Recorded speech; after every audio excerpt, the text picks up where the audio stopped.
bahasa Jepang dan bahasa Arab secara bersamaan, maka kalian pasti akan menemukan kesulitan. Halo semua, nama aku Lin dan welcome to Multilinguist. Di series ini aku akan membagikan pada kalian pengalamanku tentang belajar banyak bahasa, termasuk diantaranya bahasa Inggris, bahasa Arab, dan juga bahasa Jepang. Siapa sih yang nggak pernah nonton Jerome Pauline atau Mas Hansol? Mereka selalu menghiasi YouTube kita dengan konten-konten mereka. Dan tentu saja, kita tidak boleh melupakan Vicky Naki dengan konten Ome TV-nya. Siapa yang suka nonton Ome TV? Komen di bawah kalian nemu apa aja. Orang-orang yang pandai beragam bahasa ini biasa disebut sebagai polyglot.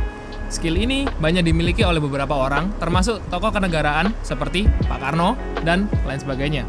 Selain memudahkan untuk komunikasi, menguasai banyak bahasa juga berkhasiat untuk memperlambat penuaan otak kita di masa tua. Hari ini, aku akan membagikan tips and trick bagaimana untuk belajar banyak bahasa secara lancar.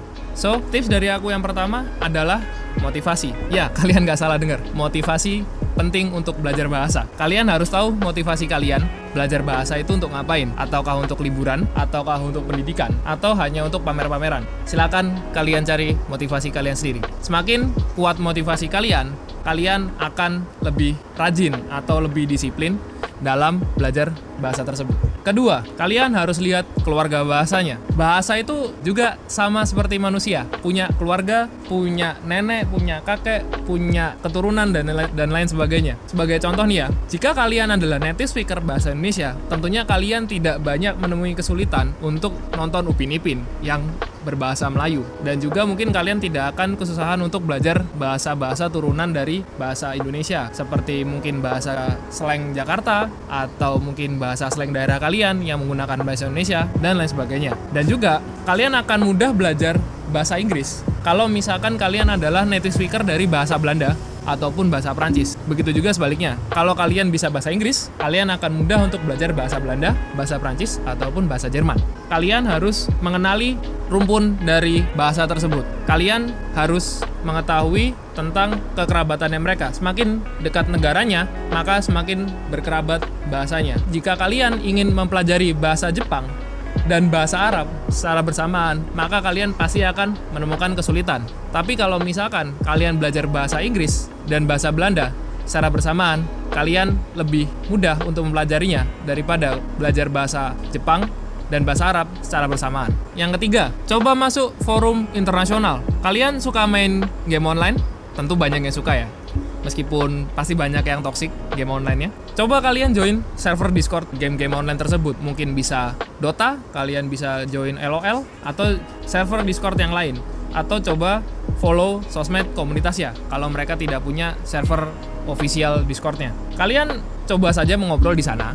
Lalu kalian kalau misalkan belum pede, kalian juga bisa mengamati tentang bagaimana orang-orang di situ berinteraksi. Dan tentunya biasanya sih mereka akan menggunakan bahasa Inggris. Jika kalian ingin mempelajari bahasa Inggris secara cepat, kalian coba join server-server Discord internasional. Salah satunya adalah game online.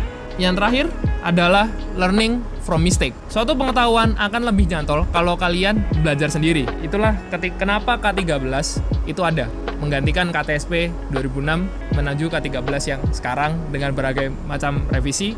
Lalu sekarang ada kurikulum merdeka. Jika kalian belajar sendiri, kalian akan menemukan momen bingo di mana kalian akhirnya memahami tentang apa yang kalian pelajari. Mengutip kata Pak Dahlan Iskan, habiskan jatah gagalmu di masa muda. So, bagi kalian yang mungkin masih muda, kalian coba habiskan jatah gagalnya kalian dengan belajar banyak hal. Salah satunya adalah bahasa asing. So, itu aja dari aku. Kalau kalian ada pertanyaan, atau mau nambahin, atau mau koreksi, kalian bisa komen di bawah. Kalau kalian suka konten-konten kayak gini, jangan lupa follow sosial mediaku di @radiamahendra. Dan jangan lupa subscribe YouTube channel ini, biar kalian nggak ketinggalan notif-notif kalau ada video berikutnya. So, I will see you in the next time. Ciao.